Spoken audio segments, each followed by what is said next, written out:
নমস্কার দাদা, নমস্কার। আমি সাস্টেক সলিউশন থেকে সুমন দাস। আপনার নাম?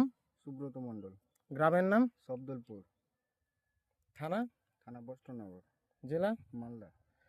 দাদা, আপনি আপনার জমিতে আমাদের এই ওমনিমের জিআরটা ছোলার জমিতে ব্যবহার করেছিলেন। হ্যাঁ, তো ব্যবহার করার পর আপনি দাদা রেজাল্ট কি দেখতে পাচ্ছেন? রেজাল্ট তো খুব ভালো দেখতে পাচ্ছি। এখন তো রেজাল্ট আছে ভালোই। হ্যাঁ, ভালো লাগছে দেখতে শাকটার। কিন্তু এখন ফের আবার দিবার চেষ্টা করব মনে করছি। আবার তো দিব চাপান মার্কেট করে। মার্কেট তাহলে আপনার শাকটাই সব থেকে টপে হ্যাঁ, আছে, এখন আপনি এটা নিজে যেটা এখন বললেন। হ্যাঁ, এই ব্যবহার করেছি প্রথম এবার। হ্যাঁ, ভালো লেগেছে আপনাকে? ভালো লেগেছে। তো দাদা, আমি আশা করবো যে আপনি অন্যান্য চাষও এই জিআরটা ব্যবহার হ্যাঁ, করবেন করব। এবং অন্যান্য চাষি বন্ধুদেরও বলবেন। হ্যাঁ, বলবো। ঠিক আছে দাদা, ধন্যবাদ।